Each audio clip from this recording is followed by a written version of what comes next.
Why do some investors stay stuck for years while others 10x their wealth in under 10 years? If you're investing your hard-earned income, whether it's stocks, putting the money in super, or savings, you need to hear this. Property wins the wealth race. Full stop. And today, with maths, I'll prove it. Today, I'll walk you through why leverage matters more than the return percentage, why banks back property more than shares, and a side-by-side comparison with the maths. I'll tell you exactly why property is king, and why I personally made the switch, and what you can do next. My name is Nick. I'm a buyer's agent and co-founder here at Handle Properties. Before becoming a buyer's agent, I actually was a stockbroker. I worked in high finance, in investment management, looking after more than $200 million worth of equities. Trust me, through and through, I was an equities guy. I actually built a $500,000 share portfolio before the age of 30, but then I completely pivoted. So today, I now hold a $5 million property portfolio, and I've helped over 100 investors do the same. So when I say property wins, I can say this with some credibility because I've lived both sides. So why leverage wins? Let's get into it. Everyone talks about great returns. 8% from stocks is typically great over the long term. And guess what? It actually is. You can make very good money, set and forget long-term index investing. But it's not about that percentage. It's about how much money you've got working for you. So if you invest $100,000 in shares at 8% a year, that's about $8,000 a year in gross equity uplift. In 10 years, you'll have just over $215,000 worth of capital growth. That's $115,000 worth of capital growth. Now, that might seem a lot, but it's only $8,000 a year on $100,000 of your hard-earned money that you've put to work. But now let's say you put that $100,000 towards property, and you would typically put that towards a deposit, so call it 20%. And you can therefore get access to a $500,000 property. So that means you now have $500,000 working for you. And even if that property grows at a measly amount of 5% a year, in 10 years, your equity exposure is now $814,000. That's a capital gain of $314,000. That is more than double the equity gain of putting the money into shares alone. And all because of leverage. You can actually outperform the best stock picker in the world, like Warren Buffett, by using leverage to your advantage and buying quality assets that only have to grow 5 to 7% a year, and you will be making bank. But here's the other question you might be asking. Why can't I just put that money into the share market with leverage? The issue is banks do not really like lending you money to buy shares. It's super volatile. There aren't many options available. There's margin lending out there. Sure, you can go into an ETF, but these are all structured products. Here's what most people miss though. Banks will happily lend you money 80 to 90% for a property, but will barely lend you the same amount to buy stocks.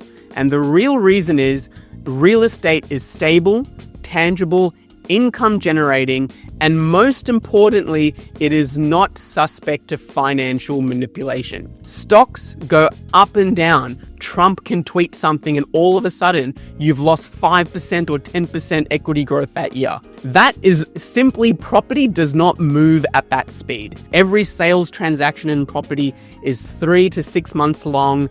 That level of volatility is not seen in quality property assets. And also, if you can't afford to pay the bank your loan, the bank takes the money, sells the house, and recovers their money. That's why the system is designed in favor for property. If something goes wrong, banks can take their money very easily. But if something goes wrong in equity and the assets that you hold are worth much less than the loan, the banks really can't do much. You are left with a margin loan and a margin call, and your equity exposure goes to zero. The game is rigged, but if you understand the rules, you can use it to win. So let's do the math that really matters. Now let's compare something a lot more relatable. You're putting $250 a week aside to invest. That's about $13,000 a year.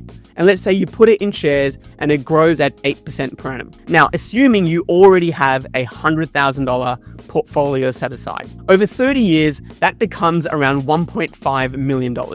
Very, very respectable, right? But you only ever control the capital that you put in. No leverage, no opportunity to force capital growth or increased yield. Now let's take that same $250 a week and $100,000 base capital and use it to buy a $500,000 investment property. At first, this property might also cost you $250 a week out of pocket to cover the mortgage and the shortfall. But if you buy in the right market, it might only be for 3 years. And then at that point, the yield is so strong that the property is probably going to be neutrally geared or cash flow positive. So overall, your out of pocket is $39,000 worth of $250 a week and $100,000 worth of equity that you've put in to buy that particular property. After year 3, you no longer contribute out-of-pocket expenses and the property pays for itself. Now, if that $500,000 property grows at just 5% a year, over 30 years, that's $2.16 million.